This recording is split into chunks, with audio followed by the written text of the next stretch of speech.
morning. I'm Anne Asis-Carilo, sitting in for Mai Rodriguez. Welcome to Pathways to Success, where we turn the spotlight on the heroes of the Philippine economy, our micro, small, and medium enterprises.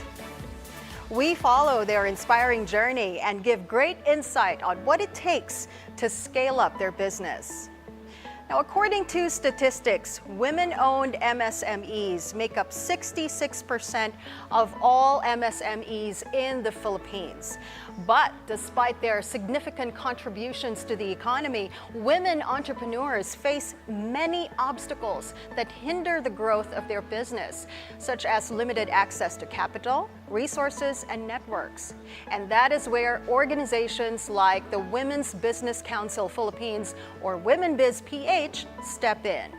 Today, we are diving into how Women Biz PH is reshaping the entrepreneurial landscape for women and supporting their growth from micro businesses to thriving enterprises.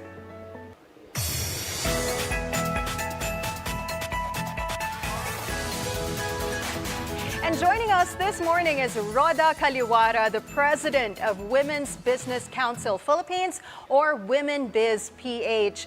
Good morning, Rhoda. Welcome to the show. Thank you, Anne, and thank you for the invitation. Thank you for having me. Of course, we appreciate you being here on the show today. Now, first and foremost, I would like to know what you do with Women Biz PH.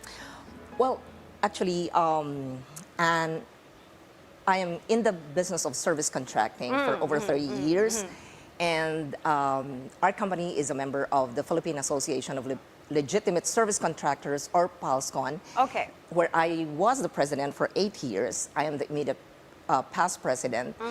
And as a female leader in this organization, there was a time, it's a male-dominated industry. So there was a time that my leadership capabilities were challenged, and that made me, or led me, recognize the need for empowering women in business.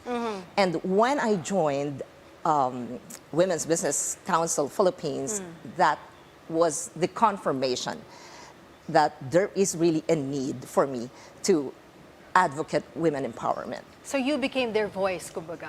No naman. Everyone is the voice. Everyone is a voice of women empowerment in Women's Business Council Philippines. Yes. It so happened that I am the current president of the organization. Now, you have had an incredible journey in the contracting and subcontracting industry. What inspired you along the way to make empowering women entrepreneurs such a big part of your mission? Well, as I said, I was challenged, or my leadership capabilities was challenged. There was a time during my 8-year term as the president of the organization when my leadership capabilities was challenged, and there I recognized the need that I need to make a move, to empower more women in business. And you have been involved in many councils, right? That's Was right. there a moment or a particular experience that made you realize just how vital it is to champion women's voices in these spaces? We have over 1 million enterprises in the Philippines, and 99.58% of that are MSMEs. 55.8% are women-led and owned. That's right, operated by women. And additionally, 64% of MSMEs assisted by DTI's negosyo centers are women-led. So, we are the backbone of the country's economy. And there are so many resources and networks available out there to help these women grow and make their businesses big. And that is exactly what Women Biz PH does, right? Now, can you tell us the mission and vision of the Women's Business Council Philippines? Women's Business Council Philippines, or Women Biz PH in brevity, is composed of women entrepreneurs, business leaders, industry leaders, and it was formed to provide a platform to hear about women's issues in business, and also possible policies that could be endorsed to government bodies that could help women in general through business-focused solutions. Okay. How does this open doors for women entrepreneurs? Well, we've been doing a lot of things for women. Like we've been organizing trade fairs to provide platform also for women in microenterprises to showcase their products and have a broader customer base. You know, we conduct also, and we organize and support webinars and trainings on digital literacy, financial literacy, and even design thinking, highlighting the value of design in business. So these are the things that we've been doing, and as I said, we've been organizing trade fairs for women entrepreneurs, and this is on a yearly basis, on a regular basis. Recently, or this year, we had one in Metro Manila, we had it in Mega Mall, and we had one in Cebu. And we also organize and support webinars on policies and programs that could, you know, help women to, especially those who are in informal sector. So we help them to have this voice or participate and help them to transition their business from informal to formal to global. Now, Rhoda, we were talking about women micro-entrepreneurs a while ago. Now, let's define micro-enterprise. What are the key characteristics that make a business fit into this category? Basically, a micro-enterprise is typically a small business employing fewer than 10 people with or requiring a minimal capital to start and operate. Which types of business programs have the biggest impact on micro-enterprises? You know, we in Women have been partnering and closely working with so many organizations, and especially government agencies like the Department of Trade and Industry, or DTI, Go Negosyo, and several other organizations. You know, as I mentioned, we've been organizing webinars and trainings on financial literacy, digital literacy, and we've been helping micro entrepreneurs, especially the women, to migrate or to transition from informal to global. Yes. Can you share some stories of women entrepreneurs whose business have transformed because of these programs? There's this inspiring story of a woman who started a small business with very limited capital and limited marketing skills. And through women business webinars and trainings on digital and marketing skills, this woman learned how to leverage online platform to market her products, and now she's growing. The business is growing. Wow. You are inspiring and helping so many women out there. Now, Rhoda, from your perspective, what specific support do women in micro-enterprises need right now? Okay, women entrepreneurs or women in micro enterprises have so many challenges. They face so many challenges. There are like, there's this access in finance,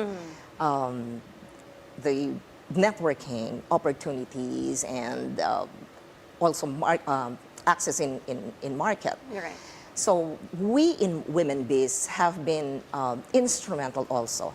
Like, for example, we connect them these women in microenterprises, we connect them to larger businesses or enterprises and retail chains that could help them to create a symbiotic relationship that would benefit both parties. And there are lending institutions as well. As I said, one of the challenges, one of the problems they face is access to market. Finance. You know, they struggle to secure financing because of the limited collateral. Right? And even high rates from the informal lenders. So, ang hirap kaya nun. So, we introduce them sa mga lending institutions. And another thing, access to markets. So because of the digital skills that we provide, also the platform that we provide for them, meron na silang opportunity na magkaroon ng broader scope or customer base para magkaroon din ng, for them to gain also direct customer feedback. Okay. You know. We're learning a lot from you, Rhoda, today, but we're happy to learn more about the support of Women Biz PH for women-owned micro-enterprises. We're just going to take a quick break. Up next, we'll discuss the key challenges for women entrepreneurs and how to overcome them. So stay tuned.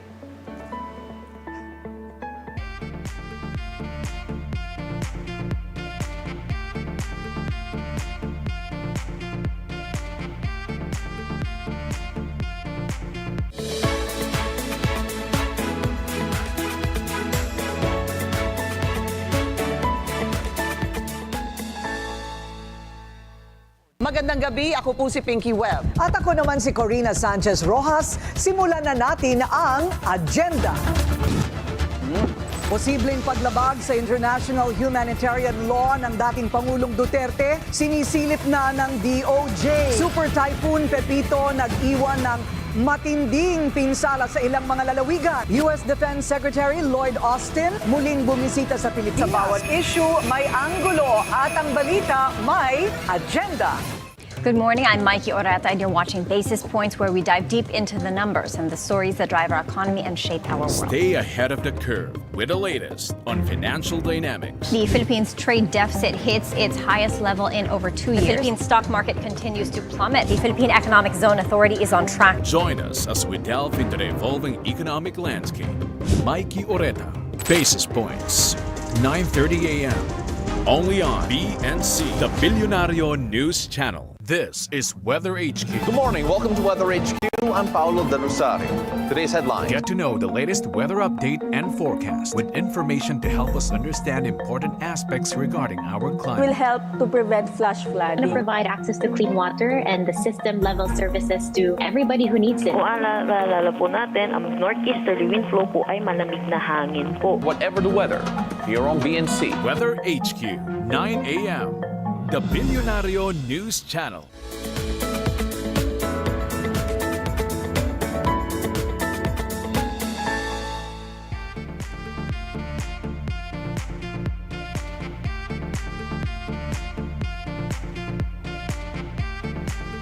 Welcome back to Pathways to Success. We are still with Rhoda Caliwara, the president of Women's Business Council Philippines. Rhoda, can you tell us what is your perspective on the current economic climate in the Philippines, especially for small businesses led by women? There's so many challenges, and so You mentioned many that earlier, challenges, yes. Right, that's the business climate now. Okay, we're so challenged, you know. As just to add some of the challenges that I mentioned earlier, one is balancing work and family responsibilities. Yes. Okay. I think yun ang pinaka-main problem ng women, That's balancing right. work and time for the family. Juggling their businesses with family duties. That's right, diba? that's right. And that's actually the reason why sometimes they cannot attend yung mga seminars, trainings, mga mentorship opportunities. Okay. Ito yung mga problema. Supply chain and resources also. Dahil, there's no steady. Yun yung steady and consistent supply of materials, especially for those coming from remote and underserved areas where logistics and cost can affect yung pricing and quality of products. These are the challenges. And also, if I may add lang din, yung regulatory requirements Okay. ng mga ating mga micro-entrepreneurs na sometimes because, well, of course, navigating mga regular or mga regulatory requirements is sometimes daunting for them. So it's so hard. It's so hard. Mga tax compliance. Right, Napakahirap right. para sa kanila rin. It's challenging for you as well because syempre you have to enlighten these women micro-entrepreneurs on things like this, right? That's right, that's right, that's the right. regulations, tax and all. That is right. That is right. That's why we encourage them to attend yung mga trainings that we provide for them. What we can do lang now sometimes is to provide a platform for them to learn. Yes. Ganon, and grow. Now let's talk about service contracting. It can be such a challenging field, right? What key lessons have you learned in this industry that can help others navigate economic shifts? First is to invest in your workforce, upskill and reskill, which is so important. And then another one is siguro is help them to adapt to the ever-changing conditions, market conditions. Yes. And third is ready to pivot. Also, Okay. adaptability. Okay. Ready to pivot dahil nga, sabi ko nga, the market is changing. And also, ready to choose. Get Okay. ready to choose between innovate or evaporate. Okay. Or between evolve or dissolve. So they need to adapt to these ever-changing Market conditions. Yes, market conditions. That is right. Are there specific resources or partnerships that you think would make a big difference for women looking to start or grow their businesses? There's a lot. As I mentioned earlier, networking is very, very important. That's right. There's Go Negosyo. Go Negosyo provides mentorship. And that's why we in Women Biz, some of us or most of us are mentors of Go Negosyo. We provide also, well, as I said, trainings and webinars. And this is on a regular basis. Based on your experience, Rhoda, what are some practical ways for women to overcome societal or industry-specific obstacles? Surround yourself with supportive people. Right. And surround yourself with mentors. And just continue learning. Right. It's a never-ending process. Exactly. That's right. Exactly. How important, Rhoda, are networking and community support for women in business? And what are effective ways to build these networks? You know, there are so many organizations now that you could make yourself involved in. Like we have this Philippine Chamber of Commerce and Industry. Networking is the key. You could learn a lot from people. Whenever you talk to people, you learn something from them. Best practices in business. And there's a lot of organizations. Another thing, as I said, get a mentor. That's right. Get a mentor and really surround yourself with like-minded people. Exactly. Correct. Exactly. Now we are taking another quick break. Don't go anywhere. Pathways to Success. We'll be right back.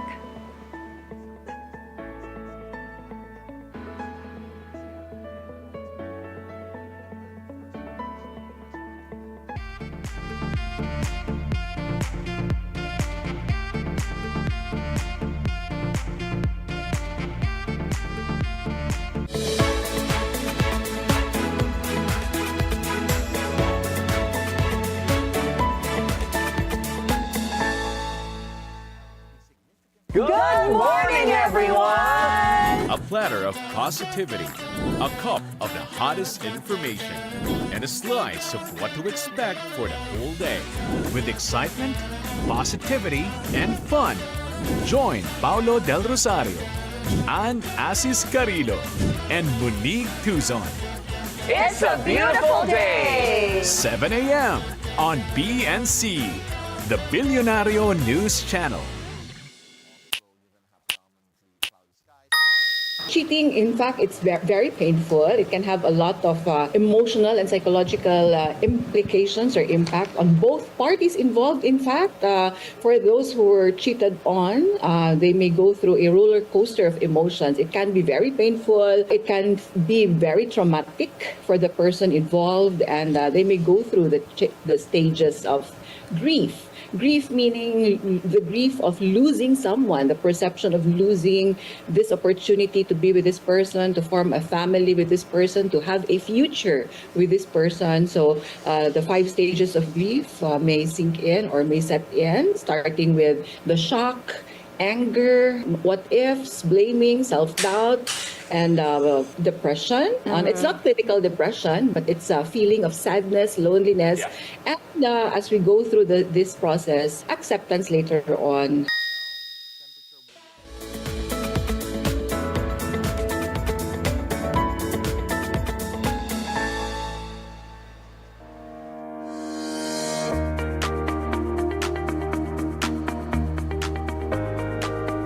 Welcome back. Here's a look at the news. The Philippines' top economic planner said the nation's remittance-reliant economy could benefit from the peso's weakness as Donald Trump's election victory fueled a rally in the dollar. National Economic and Development Authority Secretary Arsenio Balisacan added that remittances from around 10 million Filipinos working overseas are the nation's largest source of foreign exchange after exports, and the workers and their families benefit when the dollar is stronger. Balisacan sees the Philippines still benefiting from stronger ties with the U.S. under Trump, but the Philippines will continue to push for free trade agreements with other countries and regions to diversify markets for its goods and services. Now back to our guest. We are still with Rhoda Caliwara, President of the Women's Business Council Philippines. Rhoda, what is your advice? What advice do you have for women who are just beginning their entrepreneurial journey? Stay focused on your vision, set the goal, and learn as much as you can. There are so many networks, so many resources, so many programs available. And all we need to do is to reach out, connect, and make use of them. You know, let's keep breaking the barriers, and let's keep inspiring others, each other, and supporting one another, and moving forward together. You know what? In one of your interviews that I watched on YouTube, you said that it's not just the mentees learning from their mentors, but it's vice versa also. The mentors are also learning from their mentees. Is there a particular lesson that you learned from your mentees that really, stuck, inspired you? Or well, every day is a learning. It's a learning process. Whenever I talk to you and I talk to someone, especially the mentees who are starting, yes, I remember when I was starting as well, and I should have done this. Parang ganon. So based on their experience and based on my experience, and then pinapag-compliment ko na lang, and then okay, this is it. It's like working together. Exactly. Yeah. Exactly. Now, for women looking to expand their micro-enterprises, what steps or strategies would you recommend? All right. As I said, well, set a goal, and then work hard, and then persevere, and pray a lot. Yes, that is so important, the power of prayer, right? And resilience as well. Resilience as well. Now, lastly, Rhoda, what personal or professional principles have guided you that may inspire others aiming to succeed in business? Well, in my business journey, I was guided and shaped by some principles and values like integrity, okay, being transparent in all my dealings, and second is resilience, not to fear, okay, fear not sa lahat ng mga failures, and the other one is empathy. Be sensitive and understand the feelings or the needs of the people around you, especially your employees. That's right. Thank you so much. Great insight from you today, Rhoda. Thank you for your time. Thank you for joining the show. Thank you for having me. Today, we have seen how business programs can help women in micro-enterprises grow and thrive. Let's keep supporting women entrepreneurs so they may scale up their business. Thank you again for joining us. I'm Anne Asis-Carilo, sitting in for Mai Rodriguez. We can't wait to share more insights with you, so make sure to tune in again tomorrow on Pathways to Success, right here on BNC, the Bilyonaryo News Channel.